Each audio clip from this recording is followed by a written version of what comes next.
ശ്രീ വസന്ത് സരിയക്ക് ഇവിടെ ഇവിടെ ഇവിടെ കാമാക്യ നാരായണനോ എന്ന് പറയുന്ന ഒരാളെയും വയലാറിനെയും കമ്പയർ ചെയ്തുകൊണ്ട് കാര്യമുണ്ടോ? ഇപ്പൊ ഹിമന്ത ബിശ്വ ശർമ്മ മുസ്ലിങ്ങളെ വെടിവെക്കുന്ന വീഡിയോ ഇടുന്ന അവിടുത്തെ BJP ഹാൻഡിലാണ്. പുഷ്കർ സിംഗ് ധമിയും യോഗിയും തുപ്പിയ വർഗീയത കയ്യും കണക്കുണ്ടോ? അത് വാർത്തയാവും. ആ വാർത്തയും ഇതുപോലൊരു പച്ചക്കള്ളം പടച്ചുവിടുന്ന പ്രൊപ്പഗണ്ട സിനിമയും താരതമ്യമുണ്ടോ? വയലാറിന്റെ വാലെ കെട്ടാൻ പോയിട്ട് വയലാറിന്റെ വാലെ കെട്ടിയ വള്ളി അത് കഴുകിയ വെള്ളം കുടിക്കാൻ യോഗ്യതയില്ലാത്തവനായിട്ടാണ് താരതമ്യം ചെയ്യുന്നത്. ഇപ്പൊ ഇയാളുടെ പേര് കാമാക്യ എന്നാണ് ഹാഷ്മി.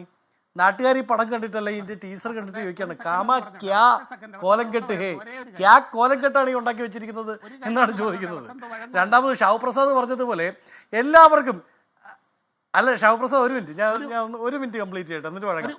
ശ്രീ ഷാവുപ്രസാദ് പറഞ്ഞ പോലെ അദ്ദേഹം എൻ്റെ അടുത്ത സുഹൃത്താണ്. ശ്രീ ഷാവുപ്രസാദ് പറഞ്ഞതുപോലെ എല്ലാവർക്കും ഈ പറയുന്ന ഭാവനയൊക്കെ ആവാം. ശ്രീ ഷാവുപ്രസാദ്, നിങ്ങളുടെ മുൻ സംസ്ഥാന പ്രസിഡന്റ് ഭാവനയുടെ പുറത്ത് 35 സീറ്റ് കിട്ടും, ആ 35 സീറ്റ് കിട്ടി ഞങ്ങൾ ഇതാ ഭരിക്കാൻ പോകുന്നേ എന്നൊക്കെ പറഞ്ഞില്ലേ? ആ സംസ്ഥാന പ്രസിഡന്റിനെ വിളിച്ച് നല്ല ഉള്ളിയിട്ട് വേവിച്ച് വഴറ്റി നല്ല തേങ്ങാക്കൊത്തിട്ട ബീഫ് കറി കൊടുത്താൽ അതേ വേണമെങ്കിൽ ആ 35 സീറ്റും കളഞ്ഞിട്ട് അത് കഴിക്കാൻ വരും പെറോട്ടയും കൂട്ടി. അങ്ങനെയാണ് കേരളത്തിലെ BJP-ക്കാർ പോലും നല്ല തേങ്ങാക്കൊത്തിട്ട ബീഫ് കണ്ടാൽ ബാക്കി എല്ലാ രാഷ്ട്രീയവും മറക്കുന്ന കൂട്ടത്തിലാണ്. അതാണ് നമ്മുടെ കേരളത്തിൻ്റെ യഥാർത്ഥ സ്റ്റോറി. ഇനി 35 സീറ്റുണ്ട് ഞങ്ങൾ അധികാരത്തിലേക്ക് വരും എന്നൊക്കെ പറയുന്ന ഓരോരുത്തരുടെ ഭാവനയാണ്. പക്ഷേ based on A true story എന്ന ടാഗ് ലൈനാണ് പ്രശ്നം. മനസ്സിലായല്ലോ? നിങ്ങൾക്ക് കേരള സ്റ്റോറി എന്നിടാം. ഇപ്പം ഇന്നോട്ട് കേന്ദ്രം അത് കേരളം എന്നാക്കി, നാളെ നിങ്ങൾ പറയും ഇത് കേരള സ്റ്റോറി അല്ലേ, ഇത് കേരളമാണല്ലോ, ഇല്ലല്ലോ എന്നൊക്കെ പറഞ്ഞു വരും. അതാണ് നിങ്ങളുടെ ന്യായീകരണ ക്യാപ്സ്യൂൾ.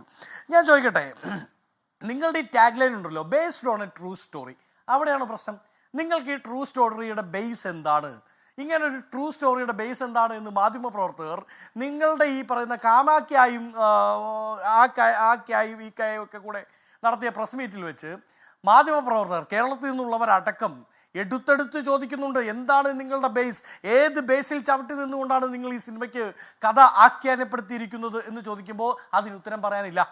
കേരള സ്റ്റോറിയുടെ റിയൽ പറയുന്ന ജീവിക്കുന്ന അതിജീവിതകൾ, ഇരകൾ എന്ന് പറഞ്ഞുകൊണ്ട് നിങ്ങൾ അവതരിപ്പിക്കുന്നവരിൽ കേരളക്കാരുമില്ല. അവിടെയാണ് പ്രശ്നം. രണ്ട്, ഇപ്പോൾ ഹാഷ്മി നേരത്തെ പറഞ്ഞതുപോലെ ഈ സിനിമ കണ്ടാൽ, അല്ലെങ്കിൽ ഞാൻ നേരത്തെ സൂചിപ്പിച്ചതുപോലെ ഈ സിനിമ കണ്ടാൽ ഒരു പക്ഷേ BJP-യുടെ സംസ്ഥാന നേതൃത്വം തന്നെ ഇരുന്ന് CID മൂസ കണ്ട് ചിരിക്കുന്നതിനേക്കാൾ കൂടുതൽ ചിരിക്കാനുണ്ട്. പക്ഷേ അത് നമുക്കും അറിയാം, ഇത് ഉണ്ടാക്കിയവനും അറിയാം. ഒരു മണ്ണ് കപ്പും. അപ്പൊ കേരള സ്റ്റോറി ഒന്നും ഞാൻ കണ്ട സിനിമയാണ്. ഈ ഏതെങ്കിലും തരത്തിൽ പോട്ടെ, ഒരു മണ്ടനാക്കിയാണ് എനിക്കത് കാണാനുള്ള അതിന് പുരസ്കാരം കൊടുക്കുക, അവിടെ അവാർഡ് കൊടുക്കുക, മികച്ച സംവിധായകൻ. ഞാനത് കണ്ടില്ല ഹാഷ്മി, ഞാനത് കണ്ടില്ല. കാര്യം ഒരുപാട് ചിരിച്ചാൽ എനിക്ക് ഒരുപാട് എക്കൾ എടുക്കുന്നതിൻ്റെ ബുദ്ധിമുട്ടുള്ളതുകൊണ്ട് ഞാൻ ആ സിനിമ കണ്ടില്ല. എനിക്കത് ഇച്ചിരി അങ്ങനത്തെ ഒരു പ്രശ്നമുണ്ട്, അത് ഹെൽത്ത് ഇഷ്യൂ ആണ്, ഞാൻ അതുകൊണ്ട് കണ്ടില്ല. അങ്ങ് കണ്ടല്ലോ ഏതായാലും. അപ്പോൾ ആ കൂട്ടത്തിലുള്ള പടമാണ് ഈ പടം. അപ്പം ഞാൻ പറയുന്നത് ഇത് കേരളത്തിന് വേണ്ടി അല്ലെന്നേ, ഇവരുടെ പ്രൊപ്പഗണ്ട ഇത് വിൽക്കാൻ, ഇവർ വിൽപ്പന ചരക്കാക്കാൻ ഉദ്ദേശിച്ചിരിക്കുന്നത്. കാശ്മീരി ആപ്പിൾ കാശ്മീരിലല്ലല്ലോ ഏറ്റവും കൂടുതൽ വിൽക്കാൻ ഇവർ ഉദ്ദേശിക്കുന്നത്.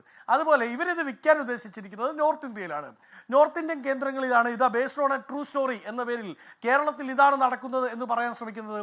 ഒരു കാലത്ത് അവർ കേരളത്തെ സൊമാലിയ എന്ന് വിളിച്ചു, പണ്ട് JM ലിൻഡോയെ ജെയിംസ് മൈക്കൽ ലിൻഡോ എന്ന് വിളിച്ചു, കേരളത്തെ ഈ പറയുന്ന മുസ്ലിം തീവ്രവാദ സ്റ്റേറ്റ് എന്ന് വിളിച്ചു. അങ്ങ് സൂചിപ്പിച്ചതുപോലെ രാഹുൽ ഗാന്ധിയുടെ യാത്രയിൽ, രാഹുൽ ഗാന്ധിയുടെ സ്വീകരണ യോഗത്തിൽ, അദ്ദേഹത്തിൻ്റെ ഇലക്ഷൻ പ്രചരണത്തിൽ മുസ്ലിം ലീഗിൻ്റെ കൊടിയെ പാകിസ്ഥാൻ്റെ കൊടിയാക്കി കാണിച്ചു.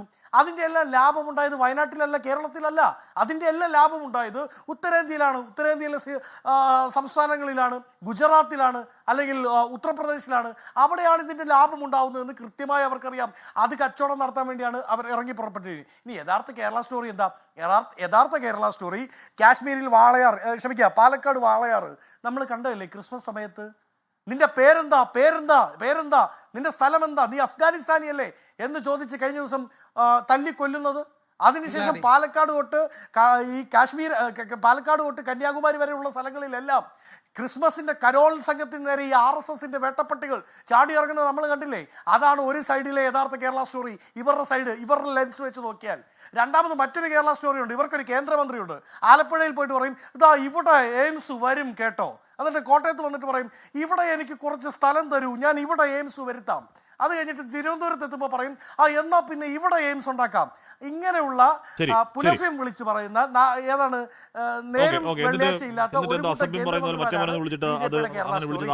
ഉദ്ദേശം അതല്ല, അത് പേര് കിട്ടാത്തോണ്ട് മറ്റേ പുത്രൻ എന്ന് പറഞ്ഞാണ് പറയുന്നത്. ലോകത്തെവിടെയായാലും ഏത് സമയത്തും 24 വാർത്തകളും ഓഗ്മെന്റഡ് റിയാലിറ്റി പാക്കേജുകളും എക്സ്പ്ലെയിനറുകളും വിശദമായി കാണാൻ ഞങ്ങളുടെ യൂട്യൂബ് ചാനൽ നിങ്ങൾക്ക് സബ്സ്ക്രൈബ് ചെയ്യാം.